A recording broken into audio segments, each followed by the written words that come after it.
आपल्या चॅनलला जोडल्या गेलेल्या सर्व दर्शकांचे मी ॲस्ट्रोपंडित श्रीपाद नाईक मनपूर्वक स्वागत करतो। आज आपण वृषभ राशीसाठी वार्षिक भविष्यवाणी बघणार आहोत। वार्षिक भविष्यवाणीच्या या मालिकेमध्ये 2026चे वार्षिक राशी भविष्य आपण बघत आहोत। त्यात आपण वृषभ राशीचं डिस्कशन आज करतो आहे। पृथ्वी तत्व आणि शुक्राची अशी ही रास असलेली वृषभ राशीचे जे जातक असतात ते स्थिर, शांत आणि लॉयल अशा लोकांची ही रास आहे। अतिशय जिद्दी, एकदम मनात आलं की ते बदलणं जवळजवळ त्यांचं अशक्य। स्टेबल लाईफ पसंत करून जीवनात कमी रिस्क घेणं प्रेफर करणं आणि पैशांशी संबंधित सर्व व्यवहार इमोशनल नाही तर प्रॅक्टिकल वेमध्ये हाताळणं, लक्झरी पसंत असणं असा वृषभ राशीच्या लोकांचा स्वभाव असतो। आणि अशा लोकांचं राशी भविष्य, वार्षिक राशी भविष्य, येणारं हे नवं 2026 वर्ष आपल्यासाठी कोणत्या नव्या संधी घेऊन येतील ते आपण या व्हिडिओमध्ये बघणार आहोत। यावर्षी ग्रहांचं राशी परिवर्तन, या वर्षामध्ये 8 ग्रहांचं राशी परिवर्तन आपल्याला पाहायला मिळणार आहे, जे सर्वात मोठं राशी परिवर्तन या वर्षाचं म्हणता येईल। कारण शनी ग्रह सोडून इतर 8 ग्रह राशी परिवर्तन करतील। त्यात गुरुदेव 3 राशींमधून प्रवास करतील, त्यात ते मिथुन, कर्क आणि सिंह या राशींमधून प्रवास करतील। आणि या वर्षामध्ये एकमेव स्थिर असणारा ग्रह हा फक्त शनिदेव आपल्या एकादश स्थानामध्ये मीन नावाच्या जलतत्व राशीमध्ये स्थिर असेल। तर सुरू करूया वृषभ राशी 2026चे राशी भविष्य। तर सुरुवातीला आपण गुरु गोचराचा आपल्यावर काय परिणाम होईल याचे रिझल्ट्स सगळ्यात आधी आपण बघू आणि मग बाकीच्या ग्रहांच्या हिशोबाने मी तुम्हाला भविष्य सांगेल। हे भविष्य आपण 3 टप्प्यांमध्ये याचं विभाजन करतो आहे। जानेवारी ते मे हा पहिला टप्पा असेल, जून ते ऑक्टोबर हा दुसरा टप्पा आणि नोव्हेंबर आणि डिसेंबर हा तिसरा टप्पा, असं 3 टप्प्यांमध्ये विभाजन या वृषभ राशीच्या वार्षिक राशी भविष्याचं विश्लेषण करताना मी करणार आहे। तर सुरुवात करूया वृषभ राशी वार्षिक राशी भविष्य 2026।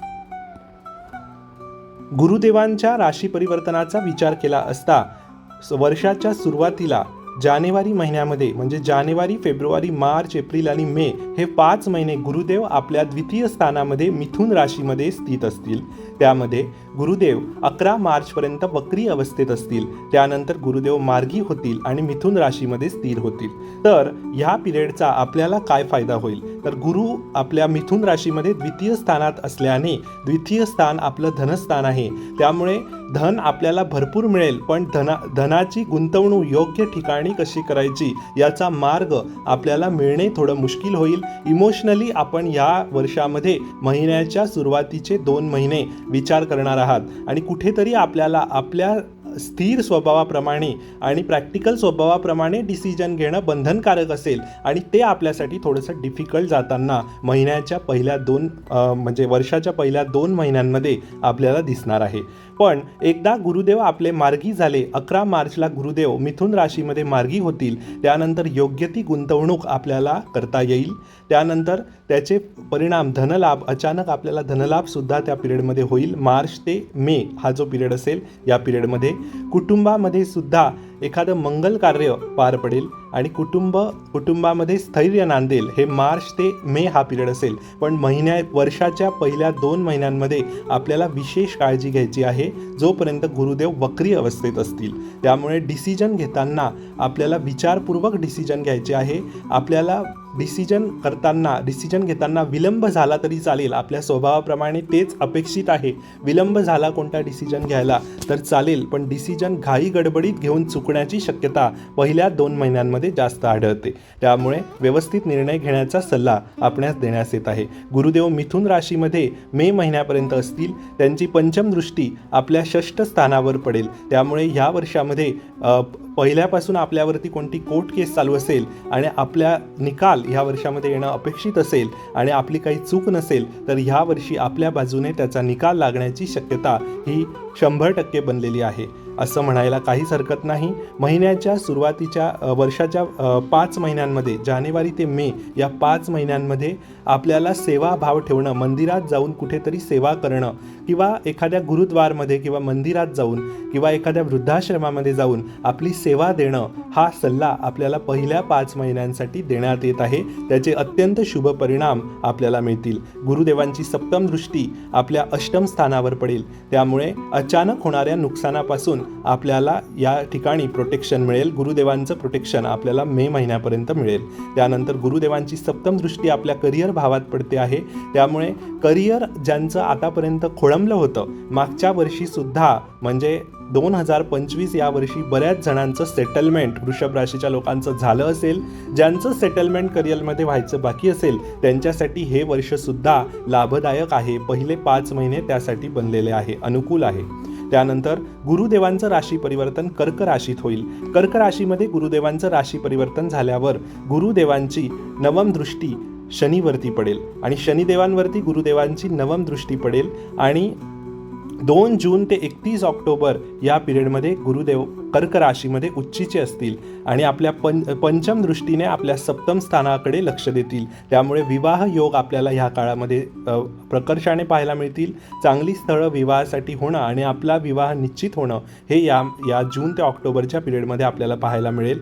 भाग्याची आपल्याला याच्यामध्ये उत्तम साथ लाभेल या पिरियडमध्ये आणि आपल्याला अनेक लाभप्राप्ती या 3 महिन्यांमध्ये पाहायला मिळतील. जून, जुलै, ऑगस्ट आणि सप्टेंबर आणि ऑक्टोबरचा सुद्धा काळ याच्यामध्ये अनुकूल असेल. तर जून, जुलै, ऑगस्ट हे 3 महिने आपल्यासाठी सर्वात बेस्ट महिने या वृषभ राशीच्या वार्षिक भविष्यवाणीमध्ये मी सांगितले आहे. आता आपण पुढे वळूया. गुरुदेवांचं राशी परिवर्तन जेव्हा आपल्या सिंह राशीमध्ये होईल म्हणजे चतुर्थ स्थानामध्ये होईल, तेव्हा आपल्या आईच्या आरोग्याची काळजी आपण कधीपासून घेत असाल, आईला एखादा आजार जडलेला असेल तो आजार बरा होईल. नोव्हेंबर आणि डिसेंबर हे 2 महिने त्यासाठी अनुकूल असतील. तर अशा पद्धतीने गुरुदेव जेव्हा इथे येतील आपल्या चतुर्थ स्थानामध्ये म्हणजे सिंह राशीमध्ये, जेव्हा गुरुदेव 31 ऑक्टोबरला आपलं राशी परिवर्तन करून येत आहेत, तेव्हा नोव्हेंबर आणि डिसेंबर हे जे 2 महिने असतील हे आपल्याला वास्तू वाहन सौख्यासाठी सुद्धा प्रतिकूल असतील. त्यामुळे एखादी नवीन वास्तू आपल्याला घ्यायची असेल, वाहन घ्यायचं असेल तर त्यासाठी अनुकूल असा काळ, वर्षाचे शेवटचे 2 महिने खूप बेस्ट असा काळ तेव्हा हा बनत आहे. तर त्याचा आपण पुरेपूर फायदा घेता येईल आपल्याला. त्यानंतर गुरुदेवांची पंचम दृष्टी आपल्या अष्टम स्थानावर पडेल, त्यामुळे अचानक धनलाभाचे योगसुद्धा वर्षाच्या शेवटच्या 2 महिन्यांमध्ये आपल्याला बनलेले आहे.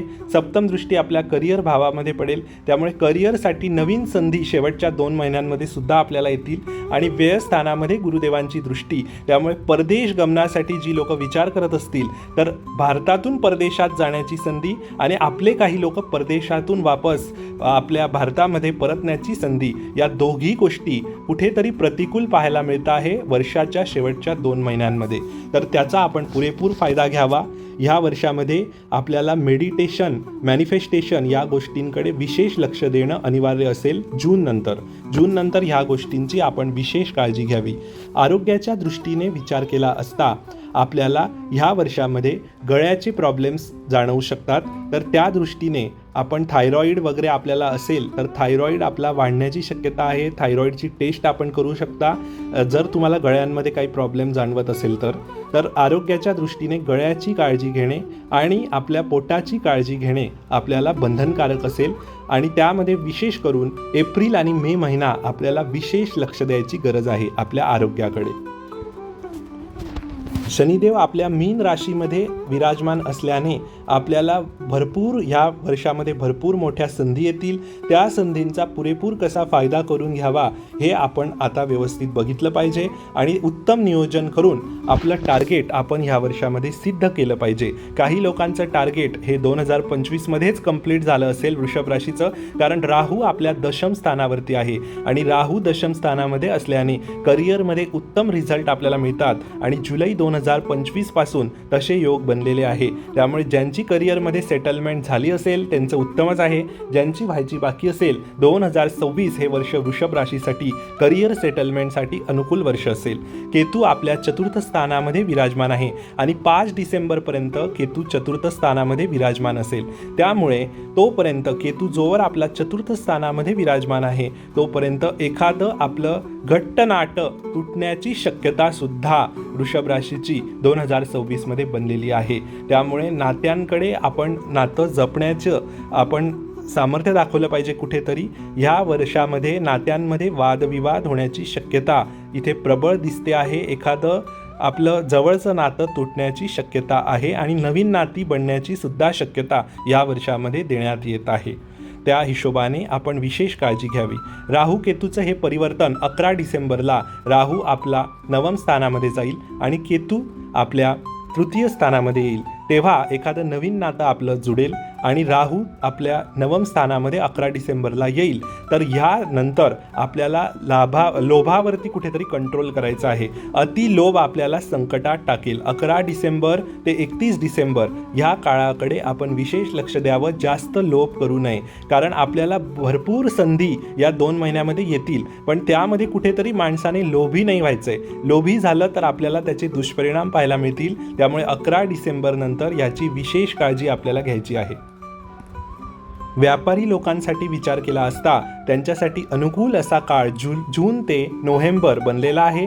डिसेंबरमध्ये फक्त त्यांनी लोभावरती कंट्रोल करणे गरजेचे आहे. 11 डिसेंबर नंतर व्यापारासाठी अनुकूल असा काळ नाही. बाकी फॉरेन रिलेटेड इम्पोर्ट एक्सपोर्ट ज्यांचा बिझनेस आहे अशांसाठी नोव्हेंबर आणि डिसेंबर हा अनुकूल काळ असेल. फक्त लोभावरती कंट्रोल करणे गरजेचे आहे, जे मी तुम्हाला या व्हिडिओमध्ये वारंवार सांगत आहे. आपल्याला उपायांच्या दृष्टीने विचार केला असता वृषभ राशीसाठी हे वर्ष सूर्याचं आहे हे आपल्याला माहीत आहे. 2026 हे अंकशास्त्रानुसार सूर्याचं वर्ष आहे. त्यामुळे 2025पेक्षा अतिवेगाने हे वर्ष पुढे जाईल आणि भारतामध्ये येणाऱ्या नैसर्गिक आणि कृत्रिम काही संकटे सुद्धा भारतात येतील. त्या हिशोबाने वृषभ राशीसाठी काय उपाय सुचवायचे ते उपाय मी आता तुम्हाला इथे सुचवत आहे. आपल्या वृषभ राशीची शुक्र देवता आहे, त्यामुळे शुक्राचा बीज मंत्र ओम क्राम क्रीम क्रोम स्रह शुक्राय नमः हा मंत्र आपल्याला मी देत आहे. या मंत्राचं पठण आपल्याला दररोज करायचं आहे. आणि सूर्याचं हे वर्ष असल्यामुळे उगवत्या सूर्याला जल अर्पण करणं हा प्रत्येक राशीसाठी हा उपाय महत्त्वाचा ठरणार आहे या वर्षासाठी.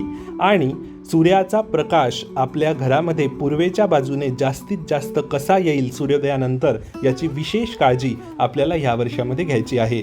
असं आपण केल्यास, या उपायांचं आपण तंतोतंत पालन केल्यास आपल्याला अत्यंत अनुकूल अशी फळे या वर्षामध्ये प्राप्त होतील. शुभम भवतु. पुढच्या व्हिडिओमध्ये आपण भेटूया मिथुन राशी वार्षिक भविष्यवाणी 2026. Thank you so much.